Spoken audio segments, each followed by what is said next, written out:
Hello everyone. आज हम सुनेंगे बुद्धिमान राजा की कहानी। आज से सैकड़ों वर्ष पहले हमारे देश में एक राजा हुए थे। उनका नाम था चंद्रगुप्त। वे न्यायप्रिय, वीर और बुद्धिमान थे। जनता उनके राज्य में बहुत सुखी और प्रसन्न थी। एक दिन वे राज दरबार में बैठे थे।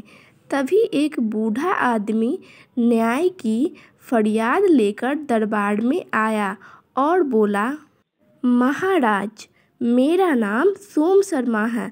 2 माह पहले मैं तीर्थ करने गया था और जाने से पहले अपने घर का सारा रुपया पैसा सेठ हरगोविंद के पास जमा करा कर गया था। मैंने सोचा था कि लौटने पर वापस ले लूँगा, किंतु अब लौट आने पर हरगोविंद मेरा रुपया लौटाने से इनकार कर रहा है। अतः मैं न्याय के लिए आपके पास आया हूँ। राजा चंद्रगुप्त बोले, तुम्हारी जमा पूंजी कितनी थी? सोम शर्मा ने उत्तर दिया, महाराज, 5000 चांदी के सिक्के। क्या तुमने उसकी कुछ लिखा पढ़ी की थी? राजा ने पूछा। सोम शर्मा ने बताया, मैं सेठ पर पूरा भरोसा करता था, अतः इसकी जरूरत नहीं समझी। ऐसा कोई गवाह है जिसके सामने यह पूंजी सौंपी हो? राजा ने फिर पूछा। सोम शर्मा बोला, महाराज, मैं तो यह पूंजी चुपके से सौंप कर गया था ताकि किसी को पता न चले। राजा ने सेठ हरगोविंद को बुलाने के लिए एक सिपाही भेज दिया। सिपाही के साथ सेठ हरगोविंद दरबार में उपस्थित हुआ। सेठ ने राजा की बात सुनकर कहा, महाराज, मैं इस बूढ़े आदमी को जानता तक नहीं। एक अजनबी से बिना लिखे पढ़े लेन देन कैसे हो सकता था? फिर वापस लौटाने की बात ही क्या है? राजा ने दोनों को दूसरे दिन आने के लिए कहकर घर भेज दिया। दूसरे दिन सुबह शर्मा और सेठ दरबार में हाजिर हुए। राजा ने सोम शर्मा से पूछा, तुमने अपनी पूंजी किस जगह पर सेठ को सौंपी थी?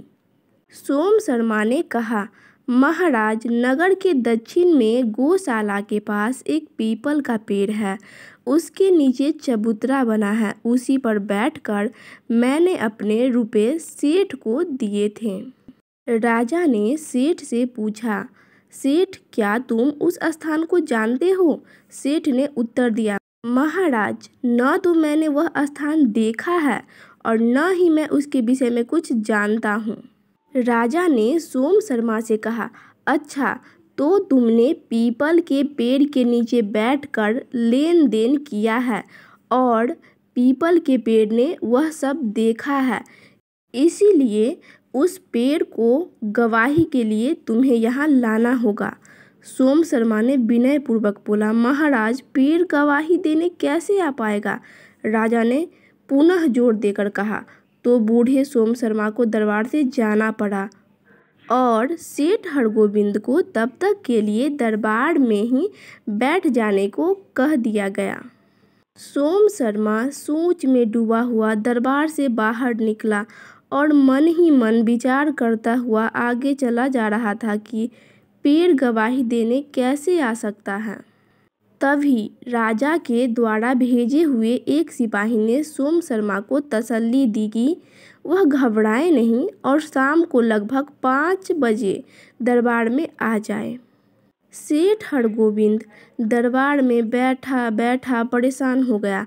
4 बजे राजा ने उसे बुलाकर पूछा, सेठ जी, वह आदमी नहीं आया क्या?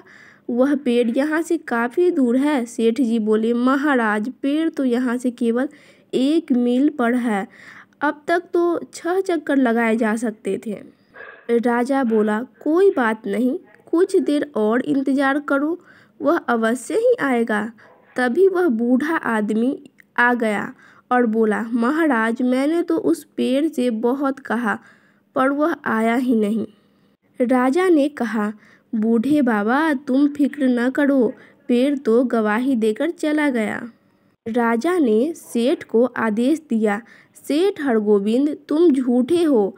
जब तुमने वह स्थान देखा ही नहीं तो तुम्हें यह कैसे पता चला कि वह पेड़ यहाँ से केवल 1 मील की दूरी पर है। इसका मतलब है कि तुमने सिक्के अवश्य लिए हैं, इसीलिए तुम्हें सोम शर्मा को कल इसके 5000 चांदी के सिक्के तो देने ही हैं, साथ ही साथ जुर्माने के तौर पर 100 चांदी के सिक्के और देने होंगे।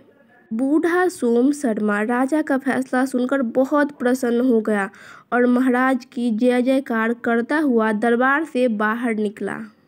तो इस कहानी से हमें यह शिक्षा मिलती है कि हमें ईमानदार रहना चाहिए और कभी भी झूठ नहीं बोलना चाहिए। तो फ्रेंड्स, कमेंट सेक्शन में ज़रूर बताइएगा कि आपको यह कहानी कैसी लगी। एंड वीडियो को अभी तक आपने लाइक नहीं किया है तो लाइक भी कर दीजिए एंड चैनल को सब्सक्राइब कर लीजिए एंड अपने दोस्तों के साथ शेयर ज़रूर कीजिएगा। तो मिलते हैं नेक्स्ट वीडियो में, तब तक के लिए thanks for watching this video.